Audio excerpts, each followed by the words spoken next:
Alors là, j'étais dans le parc d'un château et avec mon appareil, mon portable, il y a un bon zoom, donc j'ai pu filmer ce joli petit écureuil. Il sautait.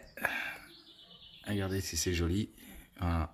Juste en restant calme, en bougeant pas, j'ai pu le surprendre. Il se doutait de rien. Magnifique. Regardez si c'est beau. Petit coin. Magnifique. Je marche et j'ai cette impression que quand on mourra, on arrivera comme ça, il y aura de lumière au fond et un homme blanc qui nous attendra. Il y aura Fiona à côté d'elle, à côté de lui, à côté de notre Seigneur qui nous attendra juste ici. Et une fois qu'on aura franchi cette porte, et ben c'est fini. On sera dans l'éternité, on ne pourra plus rien faire pour revenir de l'autre côté. Et il y aura tout le monde, tous ceux qu'on a connus qui nous attendront au bord. Voilà. Voilà comment je vois un petit peu l'arrivée au ciel, certainement beaucoup plus belle, mais ça doit être ça, cette pensée que j'ai. Et il y aura plein de fleurs, plein de couleurs, ça sera extraordinaire, des sources d'eau qui coulent, je m'imagine ça comme ça, bien plus beau encore que ce que Dieu a créé sur la terre. Déjà c'est beau, mais là-haut ça va être quelque chose. Et Fiona nous attendra, elle leur dira « Enfin vous êtes là, je vous attendais ». Et pour l'éternité, on sera tous ensemble, il n'y aura plus de larmes, plus de douleurs, plus de maladies et plus de souffrance. Et on sera dans la paix éternelle, dans l'adoration et dans la gloire. Mon petit pain, j'en ai fait 1 kilo. Il est prêt à être enfourné. C'est un pain au levain. Je ne sais pas si vous avez vu la vidéo de Rose. Eh bien, elle m'a donné du levain, parce que le mien, il avait tourné. Et du coup, j'ai refait du pain au levain. Ça va être bon, avec une farine complète. Voilà, donc je vous montre ça quand ça sort du four. Voilà, le pain sorti du four. Je suis content du résultat. Il est beau mon petit pain, comme chez le boulanger. Je sais pas comment ils appellent ça, mais je vais l'envoyer à Rose. Et comme ça, elle va me dire qu'il m'embauche à la boulangerie avec Thomas. Voilà, trop content du résultat. Je vous ferai une petite vidéo quand on en goûtera pour voir. On va le laisser refroidir, finir de cuire. Alors voilà, je commence à avoir des petites tomates. Et ouais, c'est beau ces petites tomates qui vont bientôt mûrir. On va manger les tomates, je pense, dans un mois et demi. Voilà, elle est belle celle-ci. Donc j'ai mis du fumier au pied de mes tomates. Et ben voilà, elles sont parties là. Elles sont vraiment jolies. Manger les premières rosabelles. Voilà. C'était bon. C'était bon. Les petites courgettes, c'est agréable. Bonjour à toutes et à tous. On est content de vous retrouver pour cette nouvelle vidéo. Et comme on vous avait promis, eh bien, on va vous parler de notre famille, donc des projets qui se sont révélés exacts, puisque du coup, on a réussi à trouver, mais ça n'a pas été simple. Donc, ça a été compliqué. Donc, on va repartir un petit peu à la genèse du problème, pour ceux peut-être qui prennent en cours de route. Donc, eh ben, Fiona, après le décès de Fiona, et même avant, Morgane, qui est en Normandie, qui est mariée depuis 12 ans en Normandie. Donc, elle a 3 enfants, 2 filles, 1 garçon, Emmanuel, Eliana et Naomi. Donc, Naomi, c'est la plus grande. Elle a, c'est ça, 11 ans 10 ans. 10 ans. Après, 18-6. Voilà, 18-6. Emmanuel, c'est celui du milieu. C'est un footeux.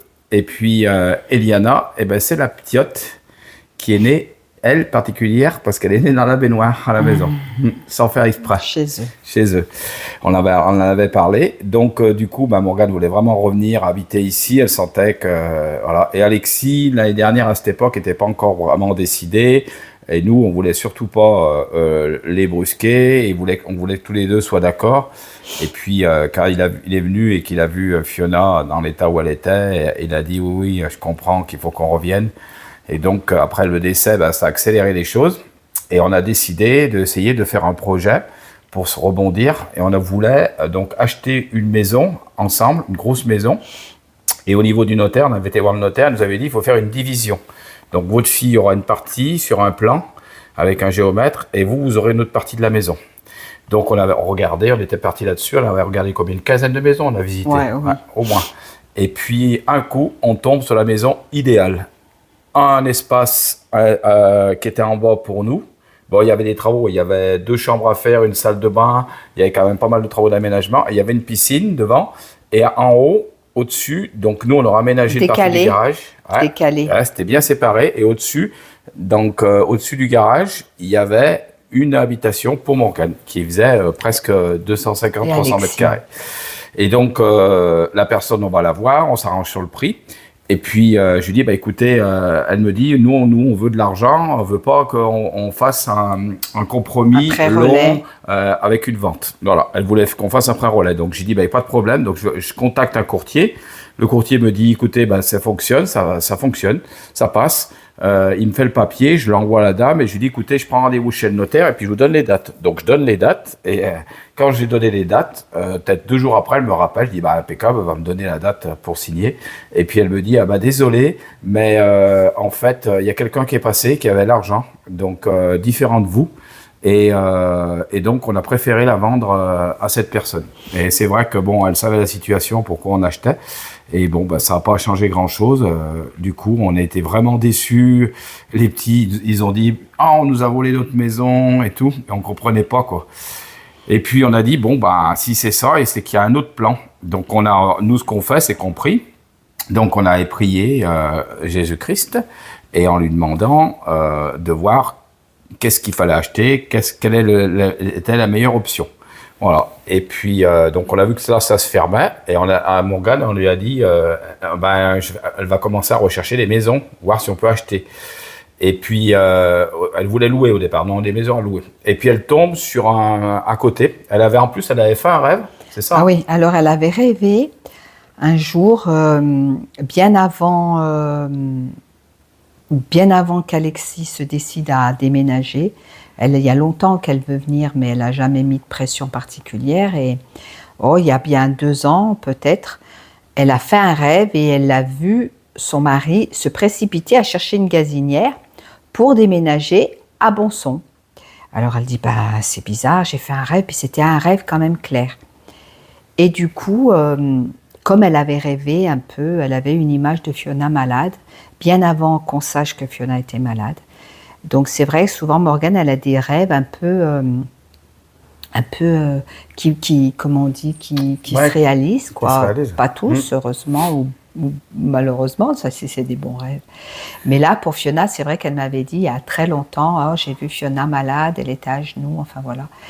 Et du coup, je lui dis, arrête, je lui dis, c'est pas le genre de rêve qu'il faut retenir et qu'il faut garder. Moi, je l'avais quand même refusé. J'ai dit non. Et bien sûr, quelques années après, c'est exactement l'image qu'elle a eue, malheureusement. Donc, pour en revenir à la maison, et du coup, Morgane a rêvé qu'elle allait habiter à Bonson et que son mari se précipitait pour acheter cette gazinière vite. Et c'était quand même assez précipité. Et Alexis était bien loin de vouloir venir ici. C'est un Normand et qui aime sa Normandie. Hein. Ouais. Et du coup, moi j'ai dit, bah dis donc, oui, t'as rêvé ça, mais c'est vrai, je dis, bah voilà, un rêve, hein, les rêves ne sont pas toujours réels. Hein, et du coup, c'est comme ça. Et en fait, au mois de décembre, j'emmenais Maëlle en stage à Bonson, enfin là-bas, et je passais devant ces maisons un peu primo-accédants. Voilà, c'est des petits logements sociaux, mais très bien faits et tout neuf, quoi. Et je passais devant, je disais, bah tiens, c'est bien ces trucs et tout, waouh, mais sans plus. Et puis au fur et à mesure du temps, Morgane on a cherché beaucoup de locations, elle s'est déménée, elle n'a pas arrêté entre le travail, les enfants, faire à manger, les emmener au sport, les activités, les papiers, enfin voilà, tout ce qu'ils ont à faire. Donc elle a énormément bossé et comme quoi ça a payé. Donc on est allé visiter plusieurs maisons, plusieurs appartements. Et à chaque fois, où elle passait en commission, elle n'était pas prise, ils n'étaient pas pris, enfin, ou la maison n'était pas disponible au moment où eux en avaient besoin, enfin voilà. Et donc ça a été quand même, et à un mois à un mois du déménagement, enfin un Ouais, mois c'est et que demi. le problème, c'est qu'ils avaient réservé Le camion, parce qu'il ils fallait déménagent réserver, le il fallait 15. qu'ils donnent leur date de désistement pour son travail là-bas. Comme Alexis, enfin pour ceux qui suivent, qui n'ont pas suivi, mais en fait mon gendre a trouvé du boulot ici, et donc il fallait qu'ils bloquent tout. Donc ils ont bloqué pour le 15 juillet. Et ce qu'il y a, c'est que entre temps, donc les maisons qu'on avait vues, ils ont appelé et ils lui ont dit, bah écoutez, on va les mettre en location à la place de les vendre. Alors ils ont appelé et puis Sauf que, à chaque fois ça glissait. il disait, eh ben, appelez au mois de juin, appelez au mois de juillet, appelez au mois d'août, appelez au mois de septembre pour les locations. Et en fait, c'est des locations-ventes. Et du coup, eh ben, Morgane a dit, mais c'est vrai qu'on peut pas attendre le mois de septembre parce qu'il faut quand même qu'ils aménagent avant. Et du coup, eh ben, comme quoi c'est important parce qu'on peut appeler des personnes, des organismes, et à chaque fois on se fait un petit peu dire ben non, c'est pas possible, voilà, on se fait presque même refouler. Et là, ben, elle est tombée sur une dame. De nouveau, j'ai dit écoute, Morgane rappelle, elle me dit tu penses et tout. J'ai dit rappelle pour voir s'ils sont encore disponibles et s'ils vont passer en location ou pas. Ouais. Et elle rappelle et elle tombe sur une dame. Voilà, différente d'une autre. C'est comme à la Sécu, c'est comme à la CAF. Hein. Vous pouvez avoir 10 personnes, 10 personnes alors, ne disent pas la même chose. Ce qu'il faut expliquer aussi, c'est qu'en fait, cette dame, au mois de février, m'avait appelé pour que je vienne le visiter. Donc, j'avais visité le logement. Et avant qu'ils les mettent en location, c'était une location-vente. Et ils avaient dit, on va regarder si ça passe. Et à l'époque, eh ben, ça passait pas. Parce que les taux d'intérêt étaient plus élevés. Il y avait des frais de notaire, même s'ils étaient réduits, il y avait des frais de notaire.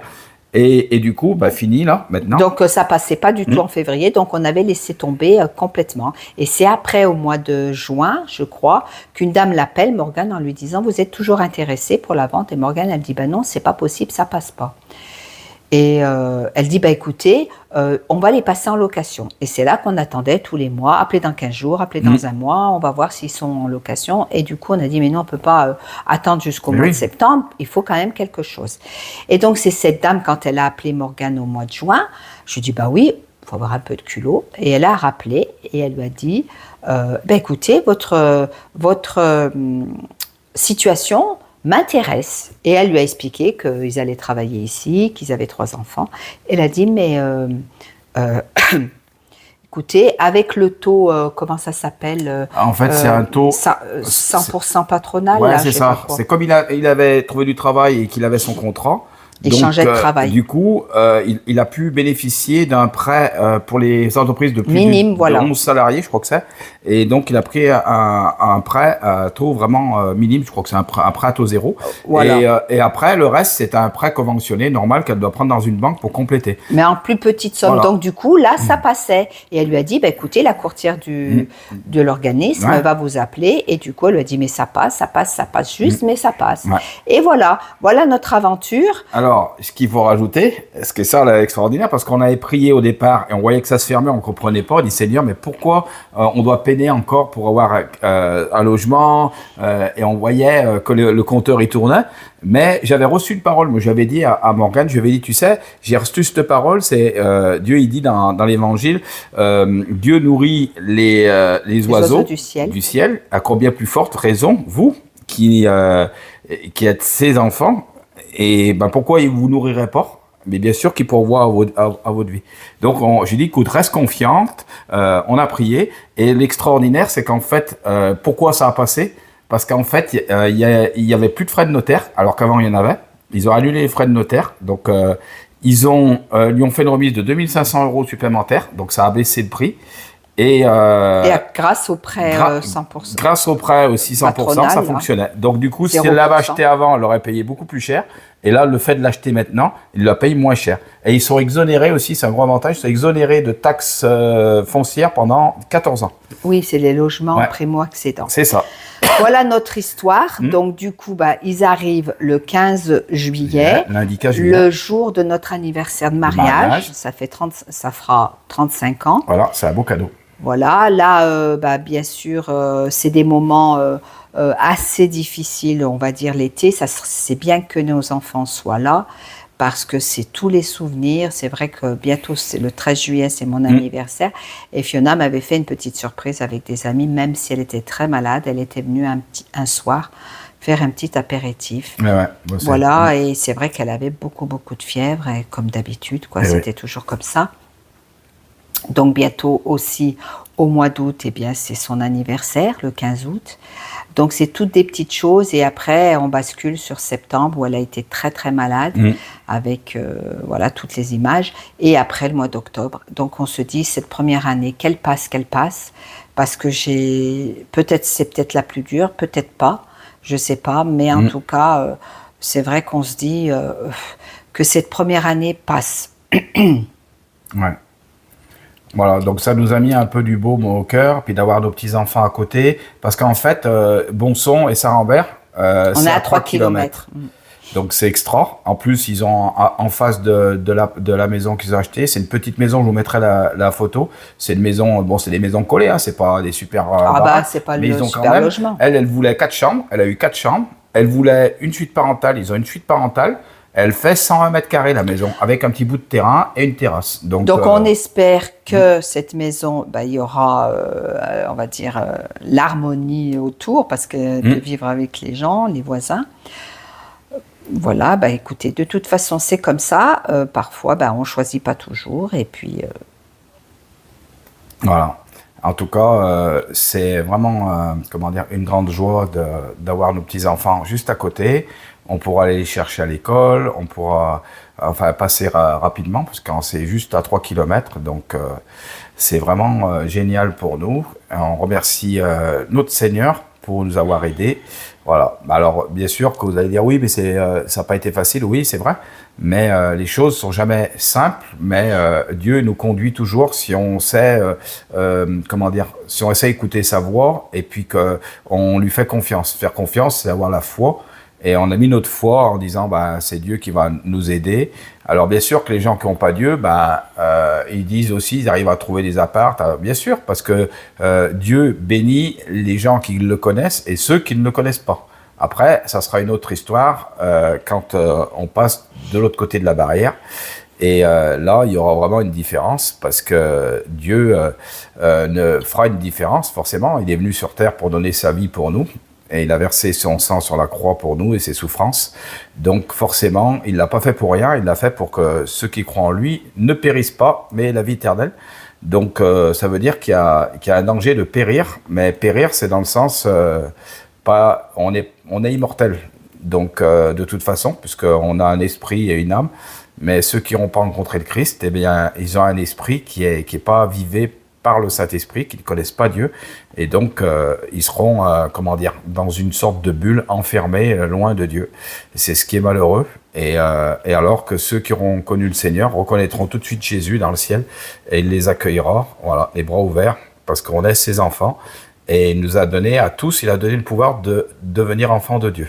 Donc les gens se condamnent tout seuls, en fait, c'est qu'on se condamne tout seul, parce qu'on refuse l'amour de Dieu. Et pourtant, cet amour de Dieu, je l'ai connu, on la connaît, et on sait qu'elle est vraiment quelque chose d'extraordinaire, de bénéfique, et c'est la seule qui peut nous amener la paix sur cette terre, parce que sur cette terre, il y a la guerre, on voit tout ce qui se passe, et je ferai une vidéo là-dessus pour expliquer ce qui va se passer dans les temps futurs. Voilà, ce que la Bible nous dit sur les temps futurs. En tout cas, il est bon de garder la foi et de vous approcher de Jésus. C'est le seul qui peut vous sauver. Pas une religion, pas une tradition d'homme, comme je l'ai dit, mais juste Jésus-Christ. Criez à lui, priez et demandez de lui pardon pour vos péchés, et il viendra dans votre cœur pour vous sauver et pour transformer vos vies. Voilà, et je voulais rajouter, il y en a souvent qui disaient, alors si Dieu existe, pourquoi Dieu ne vous a pas exaucé concernant Fiona? Bien sûr, on parlera toujours de Fiona dans toutes les vidéos. Eh bien, ça, c'est le grand mystère, on ne comprend pas tout. Ce qu'on sait, c'est qu'on ne voit pas Dieu comme un génie, on frotte la lampe et il sort de la lampe et dit, voilà, quel vœu vous voulez que j'exauce? Non, c'est Dieu, c'est pas ça. Dieu, c'est la foi, c'est le Créateur. Et du coup, c'est vrai que sur Terre, eh bien, on a des moments difficiles, on a des bons moments, on a la foi, c'est ça. Mais c'est vrai qu'un passage sur Terre, c'est qu'un moment. On ne sait pas quand est-ce qu'on partira, chacun et tout le monde partira. C'est vrai qu'on n'a pas l'impression, on ne vit pas sur Terre pour une éternité. Bien au contraire, on est là pour un temps donné. Certains, c'est un temps court, certains, c'est un temps plus long. On ne sait pas. En tout cas, Dieu n'est pas le Dieu de la magie ou de la superstition. On prie, on a, ça y est, on prie pour tout. Non. Voilà, la foi, c'est une relation avec le Créateur, et c'est plutôt en relation qu'il faut voir les choses et non pas se dire, eh bien allez, on prie, c'est magique, il exauce, tout va bien. Alors on a vu des choses, c'est vrai, extraordinaires dans notre vie, et parfois on a aussi eu des temps de silence et des temps de désert et des temps d'absence, voilà. Mais la foi n'est pas basée sur des expériences seulement, n'est pas basée non plus sur ce qu'on peut voir. La foi, c'est quelque chose qui est à l'intérieur de nous, voilà, et du coup de croire. Alors c'est vrai que nous, on croit en Dieu, on croit en Jésus-Christ, on est chrétien, on a la foi, mais en tout cas, ce que je veux dire, c'est que même ceux qui ne croient pas en Dieu, eh bien, ils croient à autre chose. Et du coup, chacun se raccroche à quelque chose et croit en l'existence, ou en l'homme, ou en leur propre force. De toute façon, c'est obligé, on est tous à se raccrocher à quelque chose. Oui, parce que Dieu a mis dans le cœur de chaque homme la pensée de l'éternité. Donc dans chaque homme, il y a une pensée comme quoi il est éternel et qu'il ne mourra pas. D'ailleurs, quand on voit les gens, ils te disent souvent, même ceux qui ne croient pas en Dieu, ils te disent « oui, mais je crois qu'il y a quelque chose après la mort ». Oui, mais le problème, c'est que tu te condamnes toute seule en n'y croyant pas. Donc le fait de ne pas croire en Dieu, c'est les gens, ils ont encore plus de foi que nous. Parce que nous, quand on regarde la nature, on regarde toutes les choses, comment Dieu est fait. L'autre jour, on regardait, même Rose, qui est à la boulangerie, on a fait la vidéo, elle nous disait, il y a une cellule, qu'est-ce qu'elle a, elle a fait des études scientifiques, et elle nous disait, il y a une cellule qui s'appelle la laminine, donc c'est ce qui transporte, je crois qu'on s'appelle en face... L'humeur. Ouais, et du coup, quand tu regardes sur Internet la laminine, vous regarderez sur Google Images, et ben c'est une croix. En fait, Dieu est un peu de partout, quoi, mais caché. Donc, il faut le chercher pour le retrouver. Et c'est ce qui est fantastique, c'est que dans la vie, dans notre existence, c'est impossible qu'on soit fait tout seul. Les gens, ils disent, on vient du singe, mais les singes, ils font plus d'hommes, comment ça se fait? Et puis, quand dans les écoles, on nous enseigne qu'on descend du singe, je regrette, mais quand on regarde scientifiquement, il y a des os qui ne correspondent pas. On n'a jamais retrouvé exactement les mêmes squelettes, donc c'est une hérésie. Et on a été créé par Dieu, et bien supérieur aux animaux, puisqu'on a un esprit. Et voilà, donc c'est ce que je vous invite à faire vos propres recherches et à vous approcher de Dieu, c'est tout simple, juste prier au nom de Jésus et lui dire, si tu es vivant, rappelle-toi à moi. Et beaucoup ont rencontré Jésus-Christ comme ça, voilà. Donc on vous dit à bientôt et on vous fait... Ciao, ciao, ciao, ciao, ciao, ciao, ciao, ciao. Non, fais-le pas en même temps que moi. Fais rigoler. Pourquoi tu veux ciao, ciao, ciao?